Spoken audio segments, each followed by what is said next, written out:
உங்களுக்கு நிம்மதி உண்டாகுவதாக. தேவனுடைய இரக்கங்கள் அதிகமாவதாக. தேவன் என்ன சொல்கிறாங்கன்னா, சங்கீதம் 10:17, கர்த்தாவே, சிறுமைப்பட்டவர்களுடைய வேண்டுதலை கேட்டிருக்கிறீர், அவர்கள் இருதயத்தை ஸ்திரப்படுத்துவீர். என்னங்க, தேவன் என் ஜெபத்தை கேட்பாராங்க? எனக்கு பயமாக இருக்குது. வாழ்வா சாவான்னு நான் உட்காந்துட்ருக்கேன். இவர் என்னங்க கண்டுக்கவே மாட்டேங்கிறார். நான் இவ்வளோ தடவை ப்ரேயர் பண்ணியிருக்கேன். என் நிலமை என்னென்னு புரிஞ்சுக்காம இன்னும் பதில் சொல்லாமையே இருக்காரே. இல்லைங்க, அவர் பதில் செய்வார், பயப்படாதீங்க. நீங்கள் எந்த விளிம்பில் இருந்தாலும் அவர் உங்களுடைய ஜெபத்தை அவர் கேட்டுட்டாரு. உங்களுக்கு பதில் அவர் கண்டிப்பாக கொடுப்பார். சரிங்களா? உங்கள் இருதயம் எப்படி இருக்குது? பயத்தோடு இருக்குது, உடஞ்சி போய் இருக்குது, குழப்பத்தோடு இருக்குது. அவருக்கு தெரியும். அதனால் உங்கள் இருதயத்தை அவர் ஸ்திரப்படுத்துவார், நல்லா தைரியத்தை கொடுப்பார். கவலைப்படாதீங்க. எந்த விளிம்பில் இருந்தாலும் அந்த ஜெபம் கேட்கப்படுது. உங்களை கைவிட மாட்டார், அம்போன்னு விட மாட்டார். எந்த ஒரு சாதாரண ஒரு ஆள் ஜெபம் பண்ணால் கூட நம்ம தேவன் இருக்கார்ல, கேட்பாருங்க. நீங்கள் ஒரு சாதாரண ஒரு ஆள் பிரதம மந்திரியை போய் பார்க்க முடியுமா?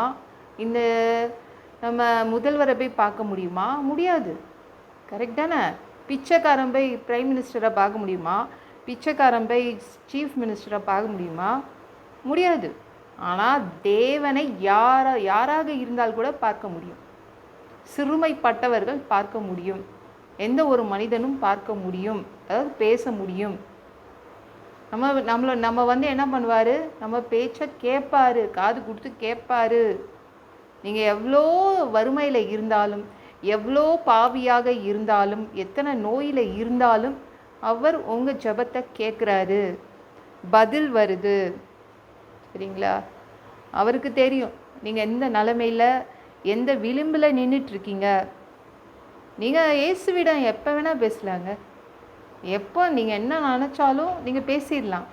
அவர் என்ன பண்ணுவார்? காது கொடுத்து கேட்பார். நீங்கள் என்ன பேசினாலும் அவர் கேட்க ரெடி. மனிதர்களா, அவங்களுக்கு நிறைய தேவைகள் இருக்குது, நான் அவங்களுடைய ஜெபத்தை கேட்க ரெடி தான் அவர் சொல்கிறாரு. நானும் தொடர்ந்து ஜெபம் பண்ணிட்டு தாங்க இருக்கேன். ஆனால் என் ஜெபத்துக்கு ஏன் பதில் வரல?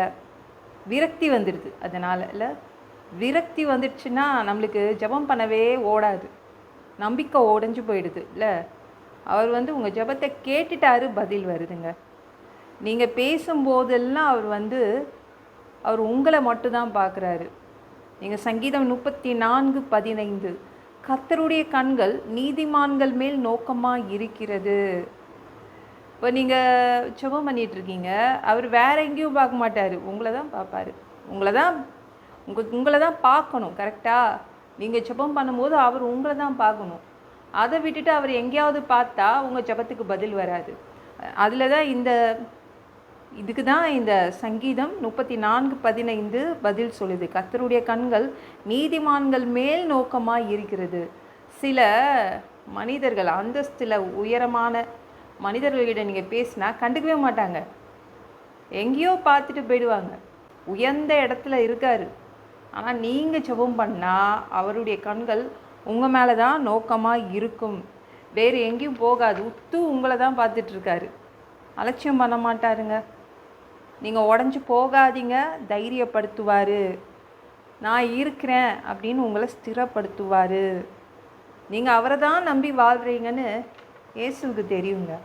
இந்த சாத்ராக், மேஷாக், ஆபேத்நேகோ மனசளவில் ஓவராக உடஞ்சிட்டாங்க. என்ன தண்டனைலாம் கொடுக்குறாரு?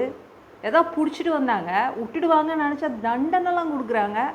அதுவும் தண்டனை சாதாரண தண்டனை கொடுக்க மாட்டேங்கிறாங்க, தீக்குள்ளே போட சொல்கிறாங்க. என்னடா இது, என்ன நடக்குது? 3 பேருக்கும் கவலையாயிடுச்சு.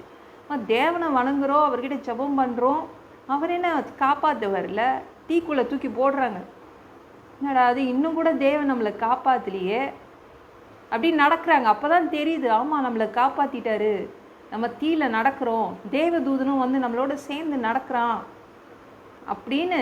அப்போ தான் அவங்க 3 பேருக்கும் தெரியுது, நம்ம தேவன் இருக்கார்ல.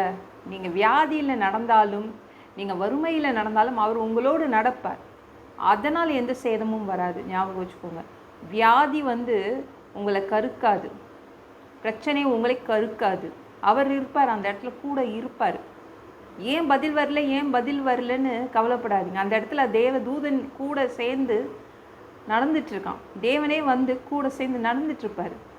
அதனால் அது அது வந்து உங்களுக்கு தாக்காது, பயப்படாதீங்க. பதில் வரும், அவ்வளோதான். சில இடங்களில் உங்களை வந்து அவர் நடக்க பழக்கி வைப்பார். ஆனால் அதனால் எந்தவித தாக்குதலும் இருக்காது. அவர் உங்களை வந்து காப்பாற்றிடுவார். கரெக்டான டைமில் உங்களுக்கு உங்கள் ஜெபத்துக்கு பதில் கொடுத்து உங்களை காப்பாற்றிடுவார். தைரியமாக இருங்க. இந்த வீடியோ பிடிச்சிருந்துச்சுன்னா மற்றவங்களுக்கும் ஷேர் பண்ண மறக்காதீங்க. கர்த்தர் உங்களை ஆசீர்வதிப்பாராக. ஜெபம் பண்ணலாமா? அன்பு பிதாவே, உங்கள் பிள்ளைங்க உங்கள் பாதத்தில் வந்திருக்காங்கப்பா. சாமி இரக்கம் செய்யுங்க, இறங்குங்க அப்பா. உங்கள் பிள்ளைங்களுடைய ஜெபத்துக்கு பதில் வருது, அவங்க மனசு தைரியமாக ஆகுது. அதனால் எவ்வளவோ உடஞ்சி போயிருக்காங்க, நீங்கள் பதில் கொடுத்து அந்த உடைந்த மனசை சரி பண்ணி தைரியத்தை கொடுக்குறீங்க. எல்லாம் பொல்லாத பிசாசுகள், ஏவல்கள், மந்திரங்கள், தற்கொலை ஆவிகள், பயத்தின் ஆவிகள், பலவீனப்படுத்துகின்ற ஆவிகள் எல்லாம் இயேசு என்ற பெயரினை கொண்டு துரத்துகிறேன். ஓடிப்போ. உங்கள் பிள்ளைங்களை ரத்த கோடிக்குள் மறைச்சிக்கோங்க. பரிசுத்த ஆவியால் நிறுத்துங்க. ஞானஸ்நானம் எடுக்கணும். ரட்சிப்பீராக. இயேசுவின் காயப்பட்ட தழும்புகளால் எல்லா வியாதிகளும், எல்லா பலவீனங்களும், கேன்சர் போன்ற வியாதிகளும் சரியாகுவதாக. மரணப்படுக்கைகள் சரியாகுவதாக. ஒரு மனிதனாக பிறந்தா ஜீவ புஸ்தகத்தில் பேர் இருக்கணும். அப்படி இல்லைன்னா அந்த மனுஷனை பிடிச்சி நீங்கள் நரகத்தில் தள்ளிடுவீங்க. தீ எரிகிற இடத்துல எப்படி போய் வாழ்கிறது? அடித்து உதச்சி திருத்தி எங்களை பரலோகத்துக்கே அனுப்பிடுங்க. கழுவப்படாத பாவங்கள் எங்ககிட்ட இருந்துச்சுன்னா உங்கள் திரு ரத்தம் கொண்டு எங்களை நல்லா கழுவி எங்களை பரலோகத்துக்கே அனுப்பிடுங்க. எந்த ஒரு இமை பொழுது நீங்கள் வருவீங்கன்னு இயேசுவை வணங்கி வணங்கி காத்துட்ருக்கோம். சுத்தமாக வாழ்ந்து வாழ்ந்து காத்துட்ருக்கோம். அந்த ஒரு இமை பொழுதில் உங்களுக்கு ஒப்பான உடம்பு எங்களுக்கு கொடுக்கப்படும். அதை பெற்றுக்கொண்டு மத்திய வானத்தில் உங்களை சந்திக்க வருவோம். அந்த தருணத்தை நாங்கள் இழந்துடக்கூடாதுப்பா. ஒரு மனிதனால் சுத்தமாக வாழ்றது கூடாத விஷயம். அதற்கும் உங்கள் உதவி கேட்டு வந்து நிற்கிறோம் அப்பா. சாமி, 1000 வருடம் இந்த பூமியை ஆட்சி செய்வதற்காக வருவீங்க. அந்த பொற்காலத்தை பார்க்க ஆசைப்படுறோம். 7 வருடம் அந்த கிறிஸ்து ஆட்சியில் விட்டுட்டு போயிடாதீங்க. பிசாசு நடத்தும் ஆட்சியில் விட்டுட்டு போயிடாதீங்க. எல்லாவற்றையும் ஒப்பு கொடுக்குறேன். இயேசு மூலம் ஜெபம் கேளும் பிதாவே. ஆமென். நாளைக்கு பார்க்கலாம்.